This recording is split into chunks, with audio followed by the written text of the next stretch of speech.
Olá, hoje vamos falar sobre o avanço da legislação brasileira, o detalhamento e o avanço sobre assuntos de interesse pessoal. E a vida parece ser muito mais vigiada pelo Estado.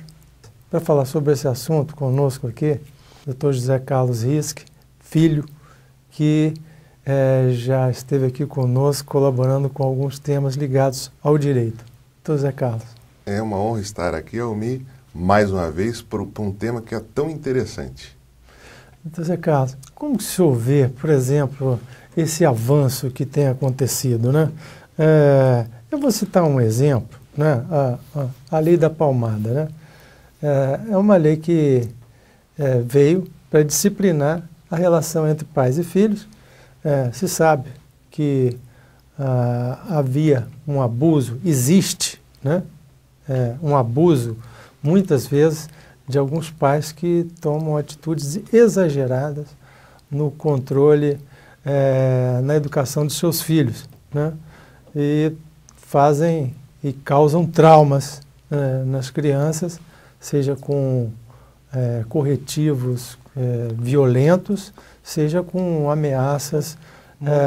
E teve um caso recente de uma senhora de 70 anos que ligou, bateu no filho, acho que no neto, né? Exageradamente, usou um cabo de vassoura e foi filmado, talvez por algum parente.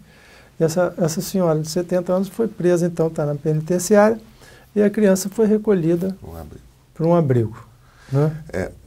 Teve uma situação, Almir, que você trouxe, que a nossa vida hoje está invadida por câmaras e câmeras, né? Porque tanto pelas câmeras quanto pelas câmaras legislativas. É exatamente quando o Estado verifica que o cidadão ele é incapaz de prover-se de forma suficiente, quando você verifica um exagero. É óbvio que as leis elas são instrumentos que o próprio cidadão insere num contexto para que se regule. É óbvio que se tendo uma situação de exagero, né, a lei ela vem depois do fato. Nós não temos aqui leis que regulem elefantes brancos que voam, porque nós não temos elefantes brancos que voam. A lei sempre vem depois do que a gente chama de fato social. Deveria ser, né? É uma lógica do legislativo, né? Do legislativo, porque você tem a necessidade de regulamentar um fato. Qual seria o fato aqui no caso? Uma agressão exagerada sobre uma criança, coisa que infelizmente existe, e aí vendo o legislativo a necessidade de regulamentar, cria-se uma regulamentação. Eu já disse aqui, Almir, e é uma honra eu estar aqui mais uma vez, que no Brasil nós temos leis maravilhosas. O problema delas é exatamente executá-las da forma que elas são feitas. Por quê? Porque a lei deveria ter instrumentos reais de efetivação. Quando você põe lá na Constituição direitos a uma habitação, a uma educação e não se efetivam, é aí que existe a falha, na execução.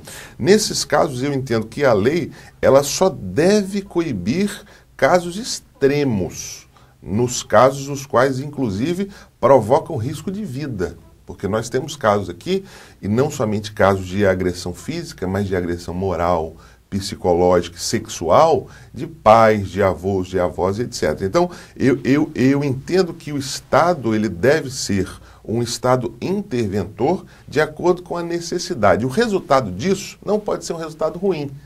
Por quê? Nós tivemos aí, no seu exemplo, um resultado ruim, no qual a avó está presa e a criança está num abrigo. Então, será que a situação está tão exagerada assim, nesse caso em específico também, a ponto de ter uma intervenção que resulte nisso? Será que o resultado disso é melhor do que o status quo? O Estado vai ter capacidade de educar melhor essa criança do que aquela avó que deu uma vassourada, vamos dizer, na criança? Exatamente. Indevidamente, né? Diga-se de passagem. Exatamente. E lembrando que a vassourada é algo cultural do Brasil, que é uma educação relativamente através de palmada. E nós temos aqui um instrumento que não é a minha área, mas pelo que a gente lê, é razoável, de certa forma, eventualmente você dar uma palmada, né? Não é uma agressão física, mas tem aí especialistas que apontam que uma palmadinha não vai doer tanto assim. E por um outro lado, a gente já esteve entrevistando aqui psicólogos, psicanalistas. Renata, né?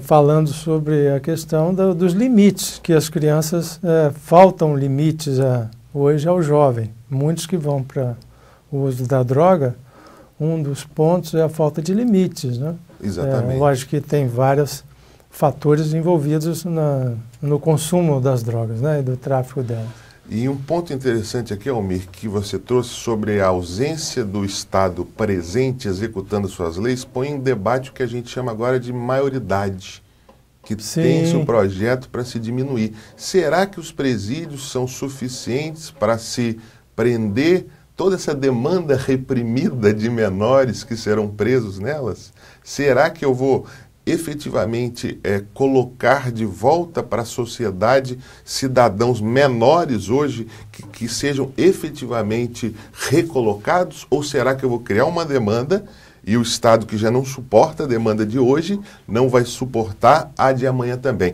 Então, é muito importante nós não ficarmos aqui, nem no Senado, por exemplo, num discurso de demagogia, de trazer uma matéria, olha, essa criança de 16 anos criou um assassinato e está na rua. E disse que matou porque não é presa. Recentemente teve até um caso aqui, né? Exatamente. Então, assim... Ontem no jornal. Se nós formos a analisar situações fáticas, é óbvio que um cidadão fica revoltado e fala, não, ele tem que ser preso. Mas será que a longo prazo ou a médio prazo isso vai ser real? Hoje, as estatísticas mostram que se os mandados de prisão em aberto forem cumpridos, você fecha o Brasil. Você não consegue colocar as pessoas que deveriam estar presas hoje nas prisões que nós temos.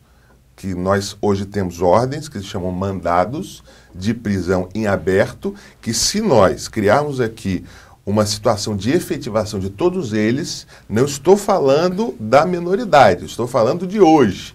Se cumprirmos todos os mandados, fecham as prisões. Não tem como colocar lá. Esse assunto acho que enseja uma discussão sobre penas, né? Sobre a gradação das penas para os crimes, né? Vamos a um rápido intervalo, voltamos já. Fique conosco.